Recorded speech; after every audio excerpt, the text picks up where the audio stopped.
Matthew Holt, the THCB Quick Bite with Jody Tropeano. Jody is the head of content at Health, which has kind of over the last 5 years become this really dominant conference in digital health and other parts of health as well. And Jody heads the content for all of it and books thousands of speakers, it seems, every year. I don't know how many Jody does. Yeah. And not only doing it for health, but also for Vive, which is more provider focused, and now in Europe this year. No, luckily I don't have to do it for Europe, but okay, health is doing Europe. Barons is the head of content. Okay, yeah. All right, but you still have plenty of work to do for the fall. So big picture, you know, you're out there, you're looking at a ton of companies, big companies as well as small tech companies, but also the giants like CBS, Amazon, and, you know, the farmers, the rest of it. What are the big topics that you think are rearing their head as you start planning for the fall? Yeah. So two that immediately come to mind that probably won't shock anyone are generative AI, what a lot of these foundation companies like Anthropic and OpenAI and NVIDIA, what are their bigger ambitions in healthcare? They've kind of opened Pandora's box with this technology. I think in other industries where maybe they could run, in healthcare they have to walk, maybe even crawl. So, you know, what are their ambitions here? What are we all thinking about? And just on that one, generative AI, there are a bunch of people who are using their technologies, but are you going to have people from those organizations themselves coming? Both, yeah. We want the whole scope of what's going on in generative AI in healthcare. Right. And what's next. So not just what's happening now, what's happening will happen in the next 5-10 years. Fantastic. And that was what? And what was the second one you were about to say? GLP-1s. So I think obviously that's another Pandora's box that has been opened. And we'll talk about, you know, what some of the GLP-1 co-pilots, if you will. So all of the companies popping up to surround people on these medications, but also what this means for the future of blockbuster drugs in healthcare. Can we afford more of these to hit the market? So those are the types of conversations we I gave a talk on this yesterday, and I said that, you know, I had the person from Novo Nordisk on after me, and I said, you know, if we pay the Danish price, it would still be $120 billion a year for every American. Yeah. Let's not mention the American price. So yeah, it's just a massive topic. Yeah. We have a drug that works for something that so many people have. Yeah, it's and also what other indications. I mean, obviously this is for obesity and diabetes care, but if another drug in cardiovascular disease pops up and has the same type of effect as a GLP-1, can we handle more classes of these types of drugs? And then also what's going on with Medicare and GLP-1s in particular we'll cover. Absolutely. I mean, big topics.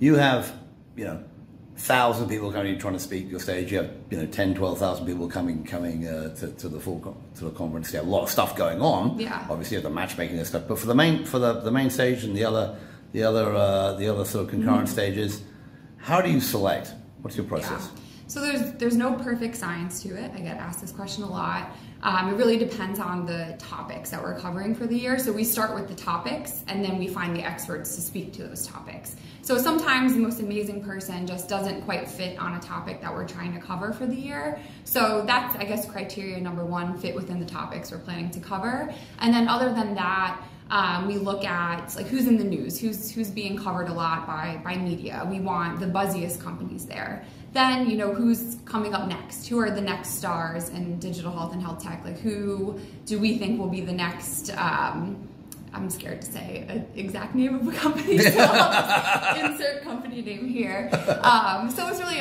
we try to have a nice mix of, you know, luminaries that everyone knows and everyone respects their opinion, up-and-comers, and then, you know, some academics that maybe aren't on the digital health conference scene as much and get their opinion in there. So we're just looking for a wide variety of experts and some unusual pairings of companies together on stage talking about the most important topics. So I know it's a roundabout answer, but again, there's no perfect science. All right. So if I'm a small tech company and I think I should be on the health stage, how do I wheel my way in with you? So start with our application that's on our website. It helps us organizationally, just having everything go through that application form. We read all of them so we won't miss your application, and just give a compelling pitch on there. Don't pitch your company. When we ask what are your areas of expertise, if your answer is my company does X, Y, and Z, that's your company's area of expertise, that's not yours. So we're looking for speakers, not companies, and people with just strong opinions that they're not shy to put out there. So they're not going to be censored by their PR and comms team. They'll really get up there and say what they truly believe. Right. So let me ask you one question about health's opinion. So speaking as a guy who had a very strong opinion when I ran a conference, my initial impression was that, especially the first couple of years, John was very, Jonathan and something you were very, well, we're just sort of getting going in this area, and and I thought you've got health collectively now has got 5-6 years experience of this. Yeah. You know, you're not newcomers anymore. You've got the digital health and more crowd there. Yeah. How do you feel that you should be putting out your opinion, or don't you? Yeah, so we always thought that we're a platform for others, for the experts, for the change makers, for the people actually in the weeds doing this work to provide their opinion. So that's kind of where we thought our place was in the industry. We are putting quite a bit more out there as of late, and I think we will do more in the future. I've written a few blogs that clearly show my opinion on certain topics.